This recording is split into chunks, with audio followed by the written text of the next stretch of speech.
So first I want to thank Imad again for inviting me, and Vlad. It's a great pleasure to be here.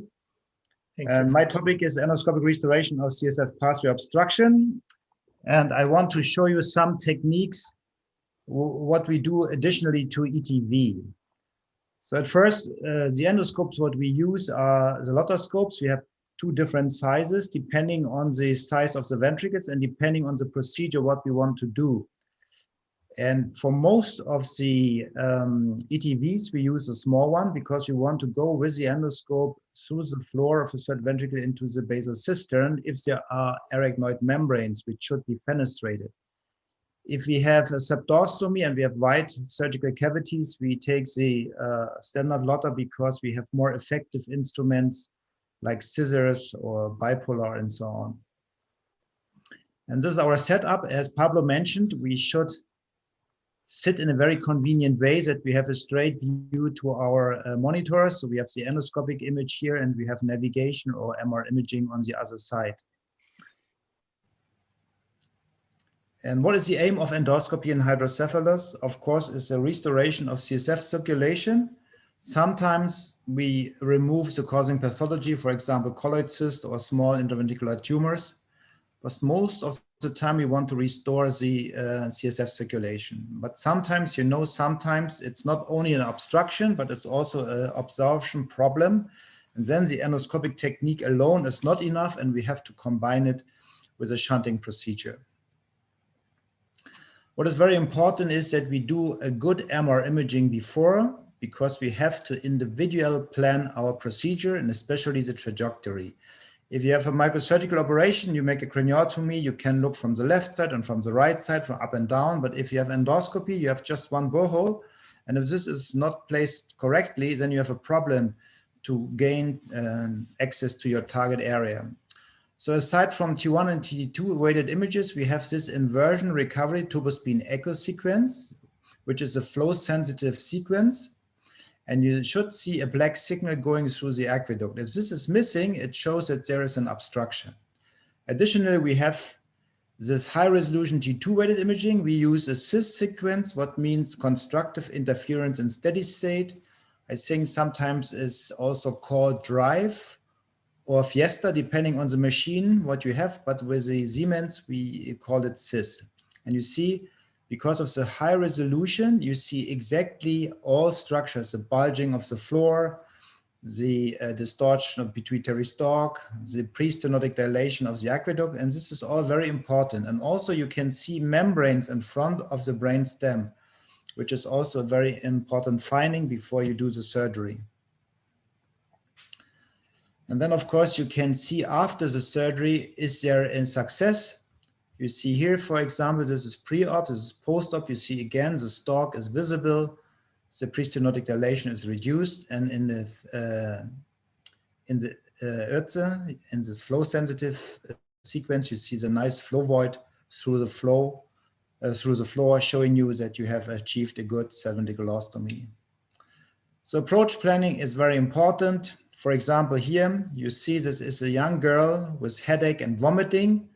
And you see a dilation of the third ventricle, bulging of the floor, and there is a tumor in the aqueduct. So what is the aim? Of course, you want to release the CSF pressure, so an ETV should be done. And also we want to take a biopsy because we want to know what kind of lesion is it. Can that be done from one borehole is a question. And many people say, yes, we place the borehole not at the coronal suture, but 2 centimeters in front, and then we can reach both targets. What I frequently see is that people do not look at the bottleneck of the approach. And the bottleneck of the approach is the foramen of Monroe. And if you look at this patient, you see the foramen is extremely small. So in this case, if you want to go from the same borehole to the floor and to the aqueduct, you will destroy the fornix or the veins and you have hemorrhage. So this cannot be done. So what is the solution? We can make a straight trajectory to the ETV and take a flexible scope for the biopsy, or we take a straight approach for the biopsy and take a flexible for the ETV. And if you do not have it, you need 2 boreholes, one for ETV and one for the biopsy. So it's very important. So I have seen as an expert witness in some lawsuits, really disasters occurring because people did not look at the anatomy of the case. The foramen of Monro can be very large. You see, there's a floor, there's the aqueduct. It's no problem to go to both areas via one borehole. But if you have a small foramen, you should not do that. That's a main message. Head positioning is always important, and we try to place the head that the borehole or the opening of the skull is at the highest point to avoid abundant egress of CSF. Sometimes if you place the patient in a less than ideal position, you see air is coming in, and then you get a mirroring on the surface because sometimes you have air in front of the lens, sometimes you have water. That's not good. So I prefer an endoscope holder. So I don't like to have the endoscope in my hands and the assistant is doing the ETV or the other way around. I always find it safer that I have an holding arm, and there are multiple arms on the market. I prefer the pneumatic one from Mitaka. It's very reliable and you can easily adjust it, and you just press a golden button here and then you bring it in and it's fixed. And navigation can also be added if you have an approach which is not familiar with you in cystic lesions or ependymal cyst or for septostomies, then always it's helpful to have navigation. If I don't have a navigation, I use, before I insert a 6mm endoscope, I take a Scott cannula to puncture the cavity. And if you hit it, it's fine. If you don't hit it, of course, I try to correct it with a small catheter and not with the endoscope itself. So occlusive hydrocephalus, what techniques do we have to treat it? We have septostomy, foraminoplasty, ventriculostomy, aqueductoplasty, and stenting. And I just want to explain when we use which one. So septostomy is always indicated if one foramen of Monro is occluded and the other one is patent. Then it's much easier to make a septostomy than to make a foraminoplasty. If one foramen is closed and you make a foraminoplasty, I would not understand, because there is a fornix and there's a much higher risk to get damage than to make in septostomy. Septostomy is usually very simple. The trajectory is more lateral. It goes 5 or 4 centimeters, sometimes even 6. Sometimes you want to make an ETV and septostomy, or you want to take a biopsy in a septostomy, then of course you had to adjust. But if you want to make purely an septostomy, you come from the lateral side so that you have a perpendicular view to the septum.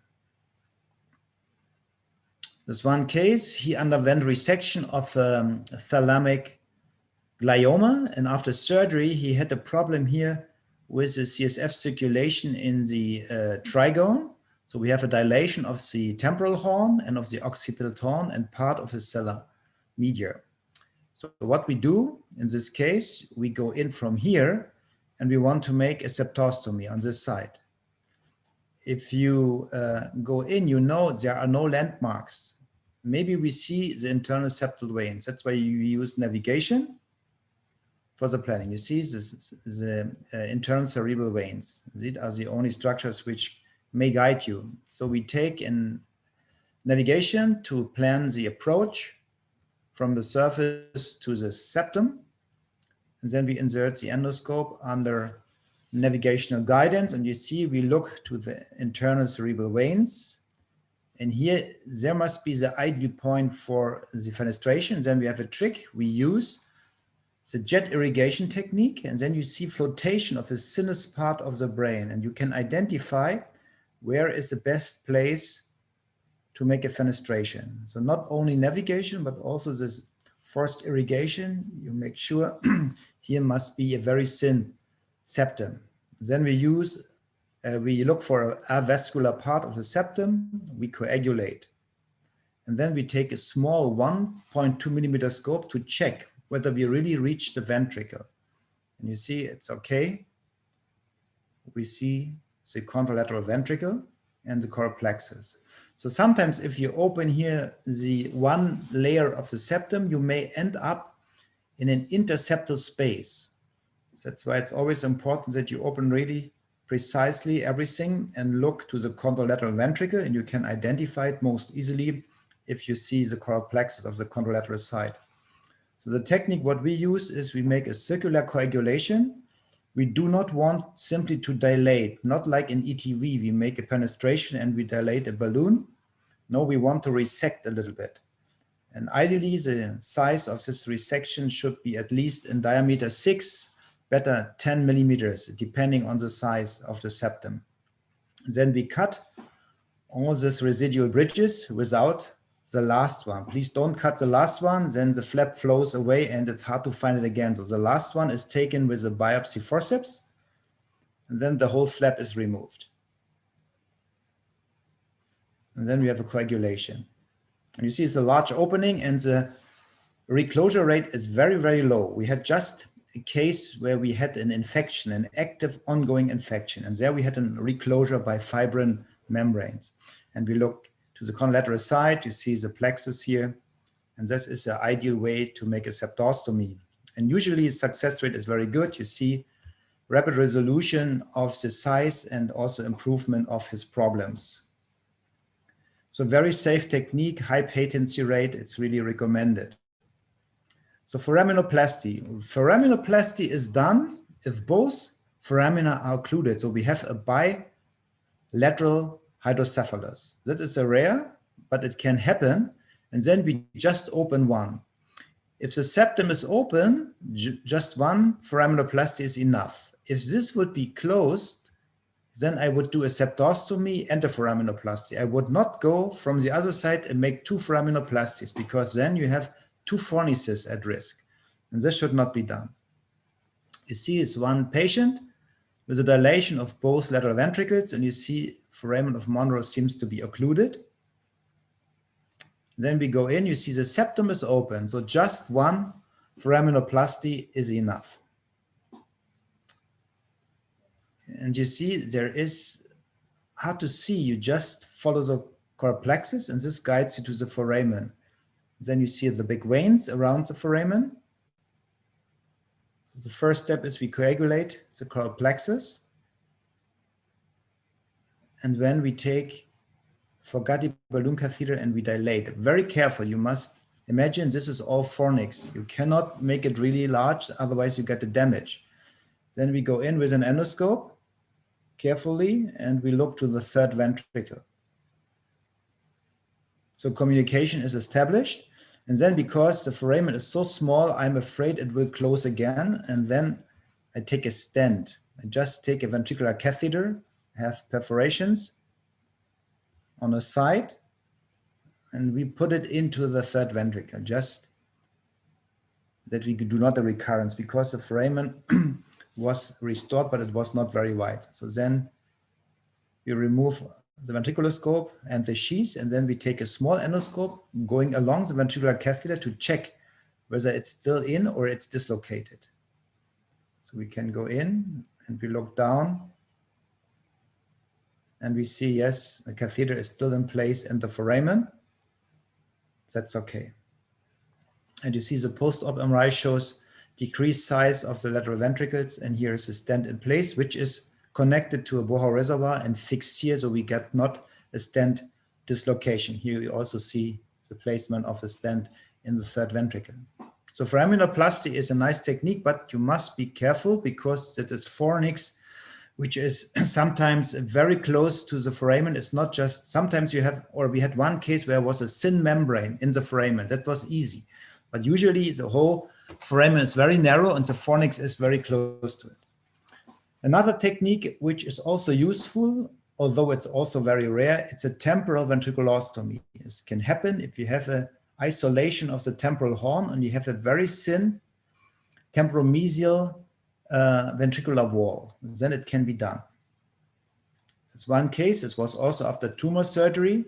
There was an occlusion here in the dorsal part of the temporal horn, and you see the massive dilation of the temporal horn, and you see it's a very thin membrane. It's not thick, it's very thin, and you see there is some space to the suprasellar cistern.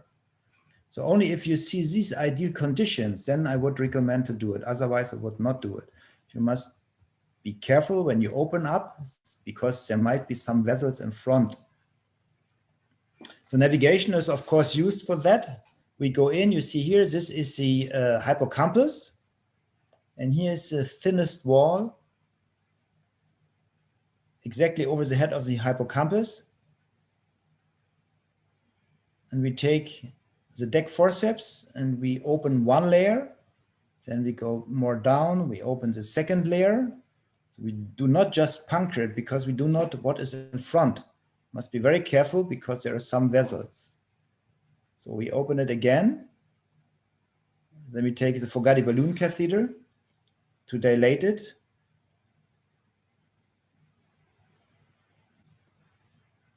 And the balloon catheter is filled with saline to avoid this pop-optic phenomenon. So we have a constant, slowly enlargement of the balloon. Then we take a bipolar and we resect a little bit of this brain tissue to achieve a really large opening.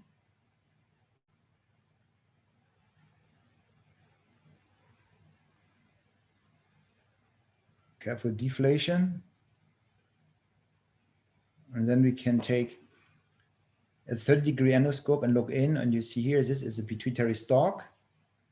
You see the arachnoid around, then we turn it down, and you see here, P1, oculomotor nerve, superior cerebellar, and we can even look down to the prepontine cister.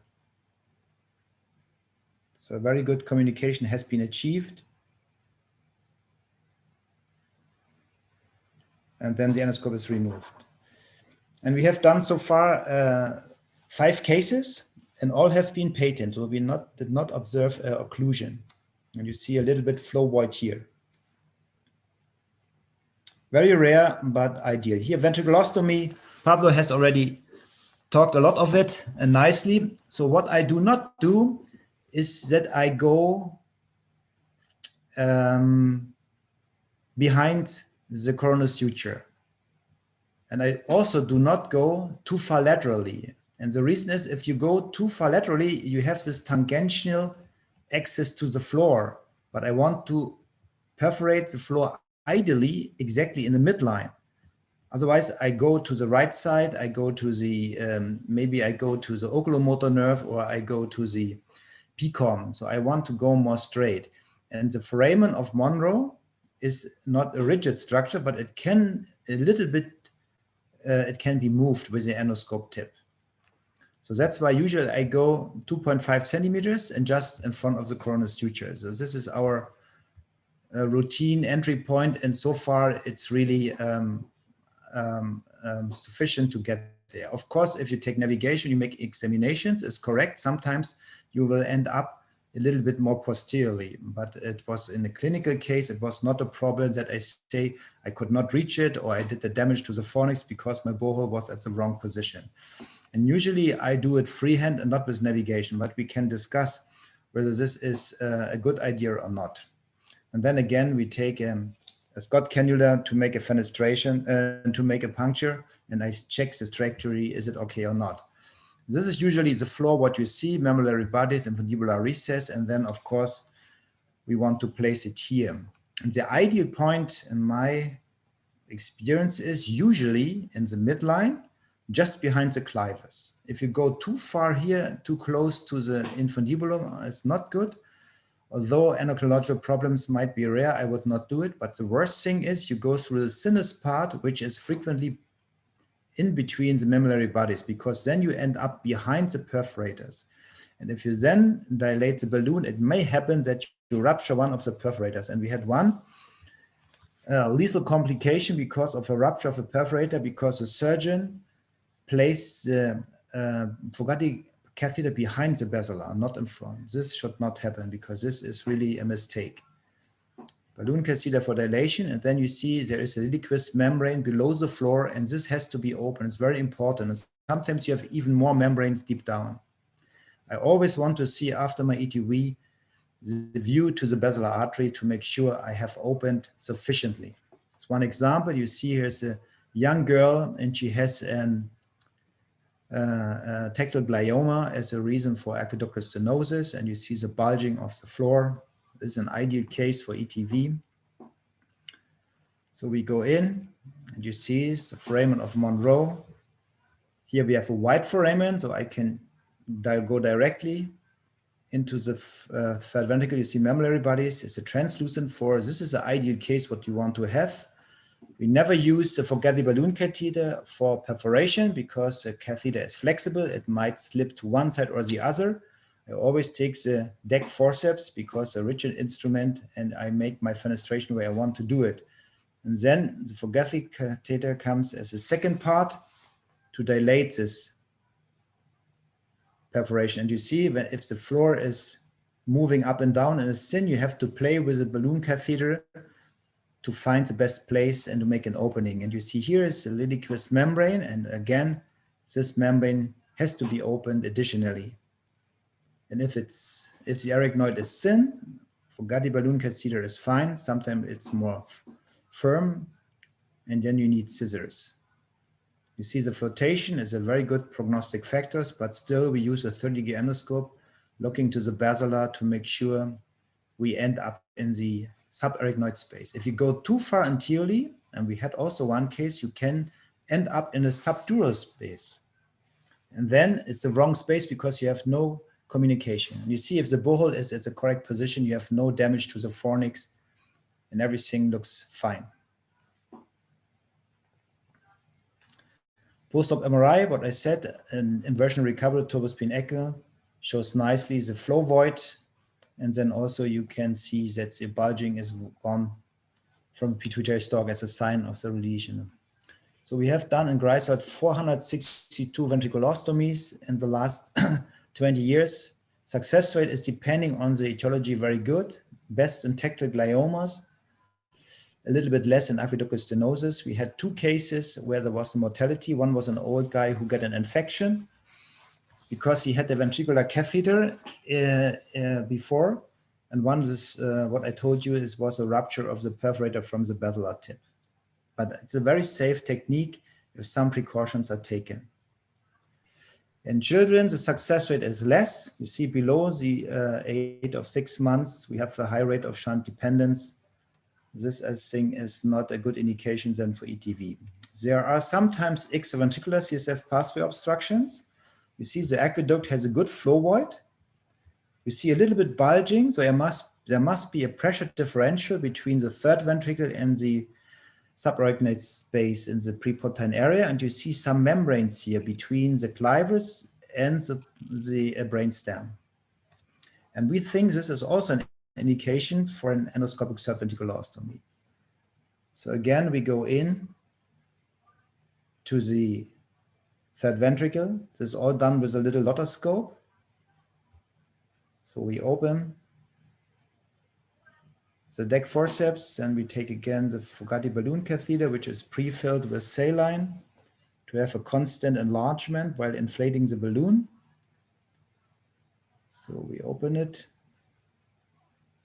The double balloon catheter is also an option, but it's too expensive. That's why we still stick with a standard Fugati, which is very cheap. And you see there is another membrane. It's not the liliquis. Liliquis is up here. There's another membrane deeper down. So we go in with the sheath of the lotoscope, which is 4.5 millimeters. And then with scissors, we have to cut this. It's very firm. It cannot be opened blindly. And with my sheath, I protect the basilar, which is here on this side. And if we have cut and perforated this, we take a Fugati balloon and open it. And you see down here is the abducens nerve. We open all these arachnoid. And then you think only after we open this, it starts to pulsate. If you don't make this opening, you do not see the pulsation, and then your ETV probably will fail. It can also be done ETV in tetraventricular hydrocephalus. It's just easy. You make simply an ETV, although there's almost no space, you can do it. It's very effective also in this. Even in shunt failure, this was a lady, she was 40 years shunt dependent. She was a visitor in the summer months here in the Baltic Sea, and she came with acute hydrocephalus with vomiting, nausea, and we see this dilation of the ventricles. The shunt is in place, but you see the reason is an aqueductal stenosis, and you see the bulging of the floor. So we make a third ventriculostomy, and immediately she was free of symptoms, even after 40 years of shunt dependence. In all of our cases, what we evaluated some years ago, we had a success rate of 60% in shunt failure. Success rate in communicating hydrocephalus is very low, so we do not recommend it. But if we see an obstruction, then we would recommend to make an ETV and try to avoid the shunt. Aqueductoplasty is a technique which also seems to be very reasonable because we restore the physiological CSF flow. So ETV is a side hole, but to restore the aqueduct in aqueductal stenosis seems to be very nice. And the procedure is really nice. You go in. You see here, we have what Pablo mentioned. We look at the shaft and at the edge of the sheath by introducing it if the sheath is large in relation to the foramen of Monroe to avoid this damage what he has shown. It's very important that you go with an endoscope into the sheath so you see the margin of the sheath. Only if the ventricle, as the foramen of Monroe is very large and you have a small endoscope, then it's not required. So here we used a flexible scope because it was a distal occlusion. This is not the clinically relevant stenosis. It's also a membrane, but this is not the main problem. The main problem is further down at the entrance into the fourth ventricle. And you see here is a small pinhole, which is still open. And then we take the scope for perforating the balloon and we are within the fourth ventricle. And then we go down and you see here, foramen of Marjan-D, it's open. So this is a technique what we used frequently in the years, and we were very happy with it. But then we make an evaluation of the long-term outcome, and we published it last year. And we had 20 patients. We found 17 for follow-up, and 11 patients had a clinically relevant stenosis need an ETV, and 4 patients we saw no flow void in the aqueduct was occluded, and only 2 patients we had a success. That's why our conclusion is that aqueductoplasty alone is not sufficient. Then ETV is much more effective. And the last technique I want to show you is an aqueductoplasty, which is combined with stenting. Usually we do it in isolated fourth ventricle. When we have just an aqueductal stenosis, we would prefer an ETV because we can avoid the foreign material. Trapped fourth ventricle, usually it's in children after shunting. Usually they are young kids. You see here, after shunt procedure, you see an occlusion of the aqueduct. We look in with our endoscope into the right ventricle. You see it's a cyclops ventricle. The septum is missing. One fornix is here, one fornix is there. And then you see it's very difficult to come in with this sharp edge. The trick is that we have an optical trocar, which has a conical shape, the tip. And this is introduced now into the endoscopic sheath of the lotoscope. And then you can dilate the foramen a little bit. And you can go into the third ventricle. You see mammillary bodies here. Here's the posterior commissure. And here you see the aqueduct. You see some hemosiderine residuals. That was a cause of the hydrocephalus, posthemorrhagic hydrocephalus. So we go in with our Fogetti into the aqueduct, but we do not dilate much. We just want to make an opening which is following the aqueduct.